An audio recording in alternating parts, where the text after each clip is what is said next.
Okay, so let's talk about how to create a variable and its attributes. We're going to start with attributes, and I'm going to actually remove these because I was just doing a test, but I wanted to show you how this works. So you're on your you're on your product. You put your description in. You've put your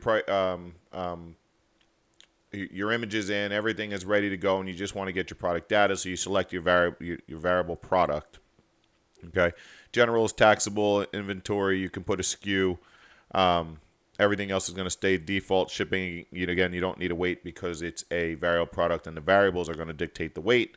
We're going to jump right down to attributions, and we're going to create a custom attribution.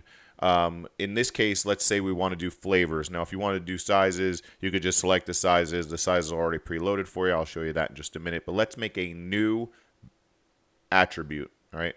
So if you click add new, you can click, let's call it flavor, and you're going to add some text or separate them with a bar, which is above your enter. Hold down shift, it's a bar. Okay, so let's call it chocolates, right? And bar and space, and call it vanilla and space and bar, and then let's call it cherry. Okay, so we have three attributes, and we want to use them as variables to buy one of the different three attributes as a variable product.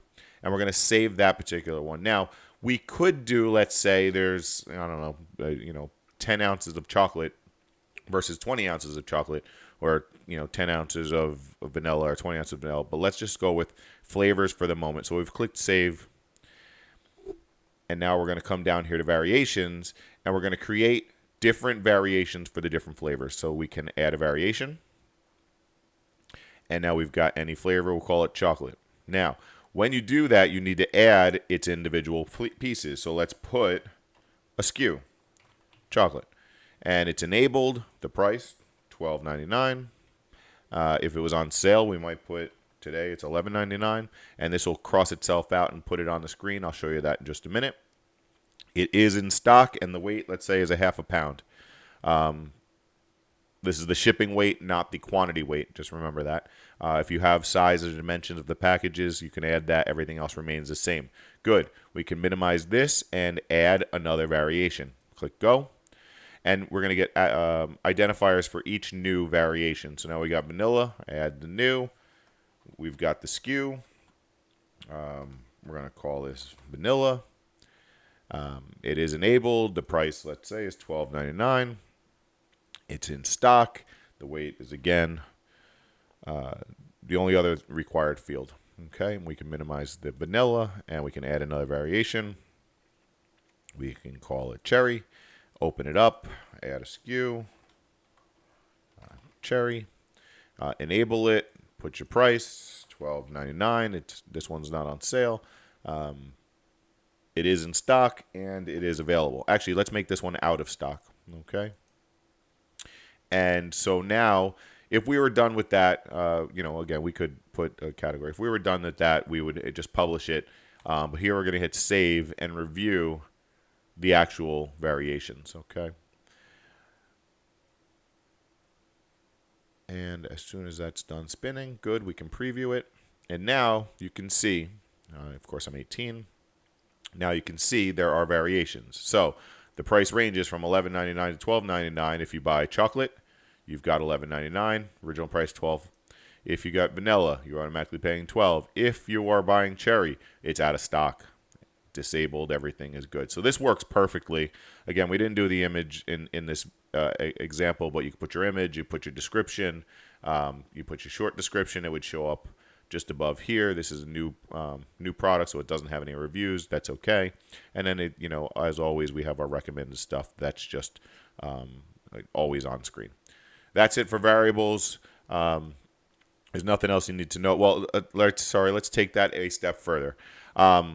Now that we have our variables, let's add a new attribution, call it size, right? So we can select the size, hit add, and now we know that we have, let's say, two sizes, okay?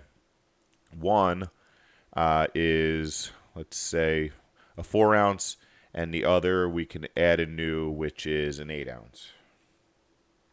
Okay, so now you've got 4 ounces and 8 ounces. and we're going to use that as the variable, and we're going to hit save. So now we got flavor and size. When we go to the variations, we're going to need 3 products, and they're 2 different sizes, so we need a total of 6 variations, right? So you can do that, do that, do that. So now we've got chocolate and chocolate. We've got the 4 ounce. We've got the 8 ounce. We've got vanilla 4 ounce. We've got vanilla 8 ounce. We've got cherry 4 ounce and cherry 8 ounce. Now remember, you've got to go in and do SKUs for every single one of these variations. So have your information ready to go. You need information for all these. Actually, the ones on the bottom, because we had filled it in before, it's got some information.